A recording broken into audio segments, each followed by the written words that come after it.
Don't be fooled, they want your Bitcoin. For the veterans in this space, this is a big shake. It's a pretty bad one, but we'll survive. Do you think it's the time to sell? It's the time to hold. In the life of every cryptocurrency investor, there inevitably comes a time when they watch a significant amount of their money disappear in the span of a few hours or days. Often the wait is not long. Crypto crashes are so common there's even a word for what steadfast believers, stealing themselves, try to do in the face of their inevitable feelings of panic. HODL. The term comes from a typo for hold. Welcome to another Bashbox video. Don't forget to hit the like and subscribe button. Without any further delays, let's get holding. For some, this may have been their first experience with a major dip. Though the crash at the end of 2017 led to a bear market that lasted years, what some in the industry refer to as crypto winter, we can still see signs of huge investment, such as the Chinese company Bit Mining Limited, which has been making a number of moves into the cryptocurrency mining industry after the business used to be dedicated to lottery operations. Back in mid-February, Bitcoin.com News reported on Bit Mining when the company was called 500.com and the firm announced it acquired the mining company BTC.com. On Wednesday, the firm Bit Mining Limited, formerly known as 500.com, announced it has entered into a binding investment in a cryptocurrency mining data center located in Texas.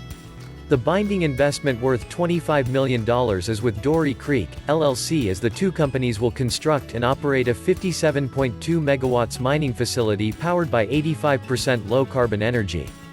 Earlier investors remember the mid-2017 drawdown of 25% in a single day. The price then stalled around the same level for about 6 weeks before taking off on an epic bull run. Wednesday's collapse in crypto prices had many asking, is this the start of another bear winter for Bitcoin, or just a blip of a scare before the next all-time high? It was hard to pinpoint exactly what caused the sell-off. Some blamed Elon Musk, who had turned the market bearish last week when he said Tesla would stop accepting Bitcoin as payment, while others attributed it to China's newly expanded ban on cryptocurrency banking.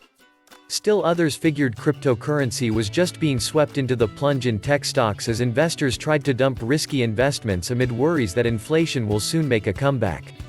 And so it was this week, when Bitcoin collapsed from a high close to $65,000 last month to $30,000 shortly after 9 a.m. Wednesday morning, having dropped nearly 30% from the previous day, dragging the rest of the crypto market down with it. On Coinbase, the largest U.S. crypto exchange, every single one of the dozens of digital assets available to trade was down an average of more than 20%, except for two cryptocurrencies pegged to the US dollar, which rose just slightly to $1. It's the kind of carnage that made the crypto markets look like the stock exchange ticker on Black Monday. Of course, the crash also came at a time when there were more first-time cryptocurrency investors, from financial institutions and companies that have loaded up on Bitcoin to Dogecoin buyers. Most believes that we're in the mid-cycle phase of a larger uptrend for crypto, not at the bottom or in a true bear market, nor at the top.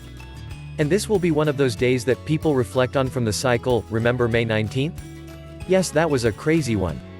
It will harden crypto veterans, it will spook some newbies forever, but the quality projects will make it through. Those survivors will include Bitcoin and Ethereum, among other cryptocurrencies. Still, it's hard to predict whether Bitcoin goes up or down from here. Applying the Fibonacci sequence, the additive pattern dictates natural proportions in everything from seashells to spiral staircases, to correctly forecast the direction of Bitcoin for years. That's the end of the video. Don't forget to click the like and subscribe button for more videos. Thank you.